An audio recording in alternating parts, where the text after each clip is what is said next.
안녕하세요, 세린입니다. 오늘은 저번 영상에 이어서 마음챙김이 어떻게 폭식을 멈출 수 있도록 도와주는지 알아보도록 할 거예요. 혹시 첫 번째 영상과 두 번째 영상을 보지 않으신 분들이 있다면 지금 꼭 보고 오시길 바랄게요. 제 영상들은 내용이 다 이어지기 때문에 이전 영상들을 보시는 게 이번 영상을 이해하시는 데 큰 도움이 될 거예요. 그러니까 지금 꼭 보고 오시고요.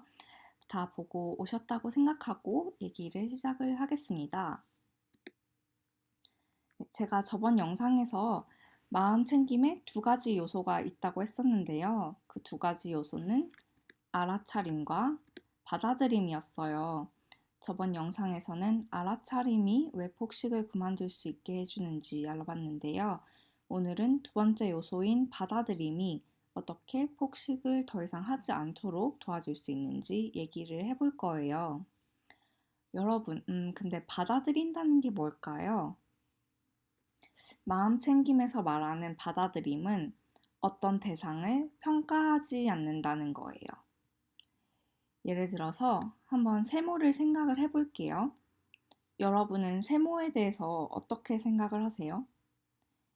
나는 세모가 너무 좋아 라든지 나는 세모가 너무 싫어 라고 생각하시는 분은 아마 거의 없을 거예요. 그쵸? 그러면 한번 그냥 우리가 세모를 볼 때 어떤 생각을 하는지 생각을 해볼까요? 우리는 세모를 그냥 관찰하죠. 아, 이 세모는 까맣네요. 직선으로 이루어져 있고 모든 세모들이 다 그렇듯이 그리고 정삼각형인 것 같기도 하고 아닌 것 같기도 해요. 이런 식으로 우리는 세모를 볼 때 얘를 나빠 혹은 좋아 라고 평가하기보다는 그냥 그 있는 모습 그대로를 관찰하고 인식하잖아요. 마음 챙김에서 말하는 받아들임은 이렇게 어떤 대상을 좋아 혹은 나빠 라고 평가하지 않고 있는 그 모습 그대로를 인식한다는 거예요. 우리가 이렇게 있는 그대로 받아들여야 할 대상은 바로 폭식 충동이에요. 여러분은 폭식 충동이 있을 때 보통 어떻게 대처하세요? 저는 보통 예전에 폭식 충동을 무시하려고 하거나 아니면 아, 내가 또 왜 이렇게 또 폭식을 하고 싶은 걸까 이러면서 자책하거나 아니면 아, 또 이거 폭식을 하고 싶어지면 폭식하게 될 것 같은데 나 또 폭식하면 안 되는데 이런 식으로 되게 불안해했던 것 같아요. 저는 그때 폭식 충동을 받아들이지 못한 거죠. 왜냐면 폭식 충동을 나쁜 것으로 평가했기 때문이에요. 폭식 충동을 나쁘게 생각했으니까 그걸 무시해야 된다고 생각했던 거고, 폭식 충동이 나쁜 거니까 내가 왜 폭식 충동을 느끼는 걸까? 나 스스로한테 화가 나는 거고, 폭식 충동이 나쁜 거니까 내가 이 나쁜 것 때문에 또 나쁜 행동을 하게 될까봐 되게 불안해했던 거예요. 이렇게 계속 나쁜 것으로 생각을 했던 거죠. 그런데 폭식 충동을 부정적으로 평가하기를 멈추고 아까 세모를 관찰하듯 폭식 충동을 차분히 관찰을 해봤을 때 저는 폭식 충동으로부터 벗어날 수가 있었어요. 폭식 충동을 관찰한다는 건 폭식 충동이 있을 때 나에게 주의를 돌리는 거예요. 내 스스로에게. 폭식 충동이 있을 때 나는 어떤 느낌이 드는지, 내 신체 감각은 어떤지, 내 심장이 뛰고 있나? 내가 불안한가? 어떤 생각을 하게 되는지, 이런 식으로 폭식 충동을 느끼고 있는 나 스스로에게 주의를 주고 이런 것들을 관찰하고 인식하려고 하는 거예요. 이렇게 폭식 충동을 받아들이는 것이 어떤 도움을 줄까요? 여러분, 모든 사람들은 무언가 부정적인 것은 피하고 싶어 하는 경향이 있어요. 그런데 보통 섭식 장애를 가지신 분들은 다른 분들보다도 그런 부정적인 것으로부터 회피하려고 하는 성향이 더 강하다고 해요. 우리가 만약에 폭식 충동을 부정적으로 평가한다면 부정적으로 평가하면 할수록 폭식 충동으로부터 벗어나고 싶어지겠죠. 그런데 이렇게 폭식 충동으로부터 벗어나려고 노력을 하면 할수록 오히려 폭식 충동에서 벗어나기가 힘들어져요. 폭식 충동에서 벗어날 수 있는 가장 손쉬운 방법이 뭔지 아세요? 바로 폭식을 하는 거예요. 물론 폭식을 하고 나면 또 다른 괴로움이 찾아오겠죠?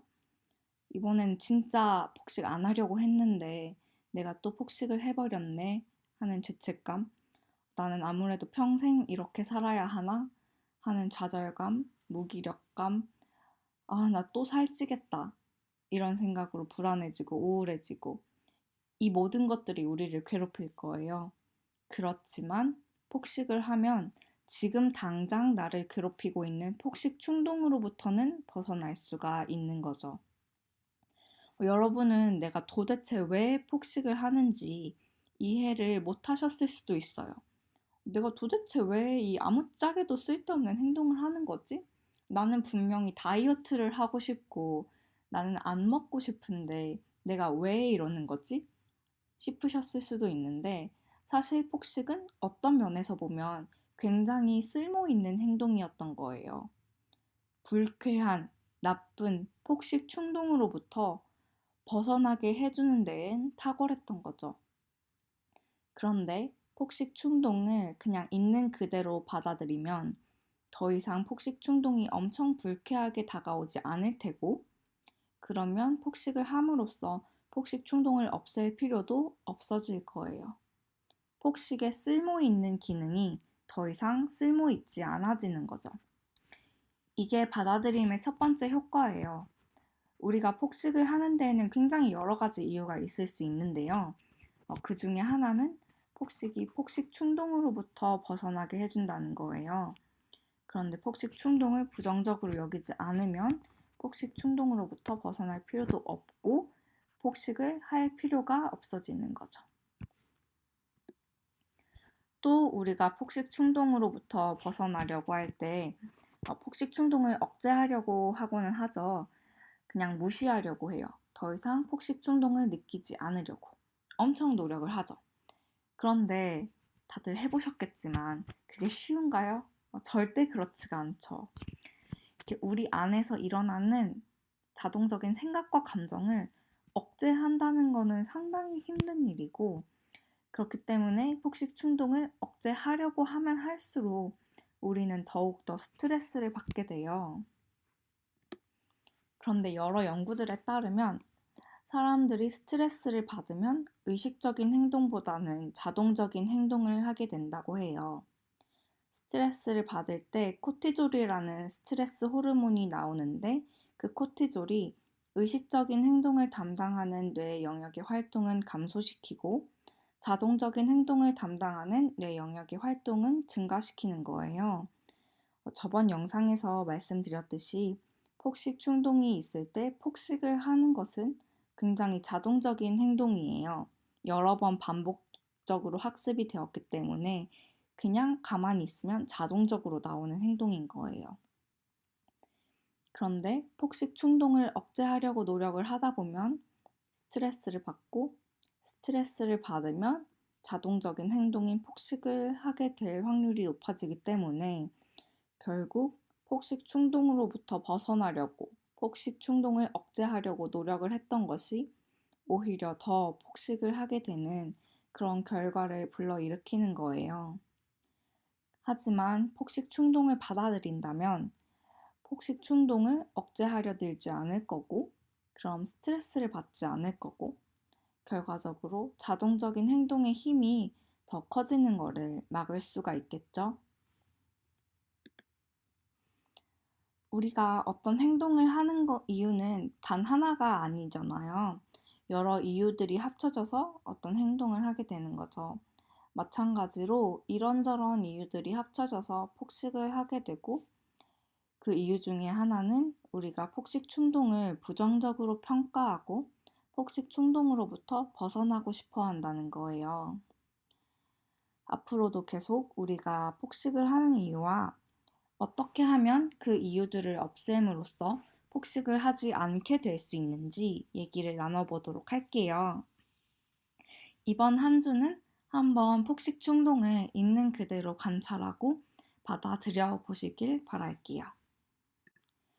뭔가 궁금한 게 있으시거나 하고 싶은 말이 있으시거나 잘 보고 있다는 말이 하고 싶으시거나 그렇다면 댓글은 언제나 환영이고요. 다음 영상으로 다시 만나요.